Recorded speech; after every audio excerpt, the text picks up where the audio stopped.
Avec Fachi, c'est du concret. Tel est le thème qui était au centre de la célébration de la journée du 30 juin, la date marquant l'accession de la République démocratique du Congo à son indépendance par l'ASBL, les Amis de Philomène Toulola et l'ONGD, Femmes Formidables. Cette manifestation de haute envergure s'inscrit dans le cadre d'une campagne de sensibilisation de la population de Lukunga sur la vision du chef de l'État, Félix-Antoine Tshisekedi Tshilombo. Profitant de la même occasion, la coordinatrice de ces deux structures, Madame Philomène Toulola, a appelé la jeunesse congolaise à s'organiser pour les élections de 2023 afin de donner au chef de l'État sa majorité absolue. Nous célébrons à notre manière la journée du 30 juin. C'est le jour où notre pays a accédé à son indépendance. Alors avec 62 ans, nous ne sommes plus autorisés à nous comporter n'importe comment. Nous sommes assez adultes et à cet âge ici, nous devons vraiment montrer de quoi nous sommes capables pour amener ce pays vers son développement. C'est vraiment une journée que nous avons toujours l'habitude de fêter, mais au même moment, c'est une campagne de sensibilisation pour que les gens grandissent. C'est les jours où les gens doivent cesser de dépendre de leurs parents, de dépendre de leur autorité, mais c'est la journée de la prise de conscience. C'est voilà, donc nous montrons sur la place publique que ce que nous faisons, notre contribution pour l'émergence de ce pays que nous voulons émergent d'ici 2030. Et nous mettons l'accent sur les actions du chef de l'État du Congo est en train de réaliser depuis son accession au pouvoir jusqu'à présent.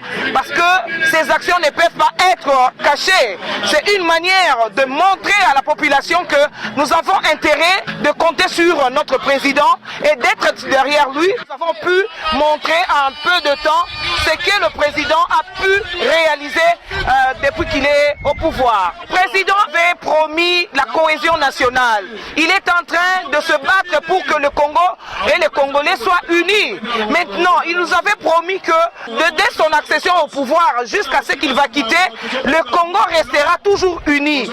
Il nous a promis que l'unité va régner. Nous sommes très contents de voir que ce qu'il a promis, il concrétise et il continuera à le faire parce que nous avons confiance en lui.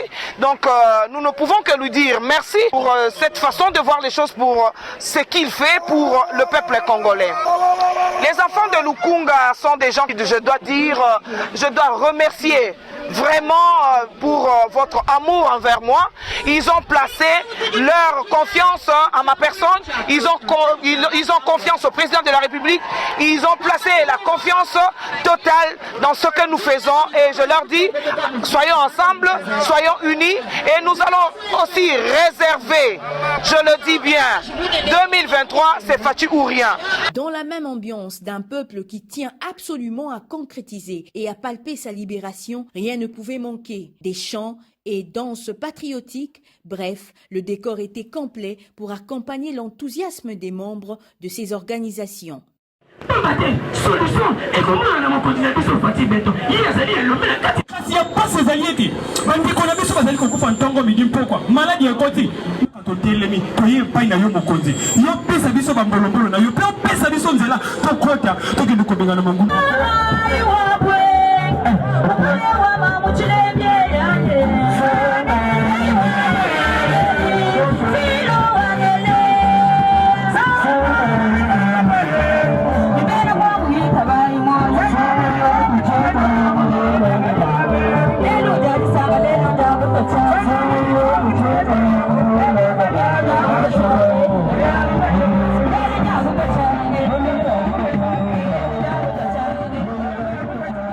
Et pour montrer son soutien aux forces armées de la République démocratique du Congo, plus de 200 épouses militaires ont reçu chacune une pièce wax des mains de Madame la coordinatrice de FEFO ONG et Afitou ASBL comme symbole d'accompagnement de leur mari au front à l'est de la République démocratique du Congo. Il est à noter que l'ASBL, les Amis de Philomène Toulola et Femmes Formidables ONGD sont des structures d'encadrement de la jeunesse et des femmes de toutes tendances confondues.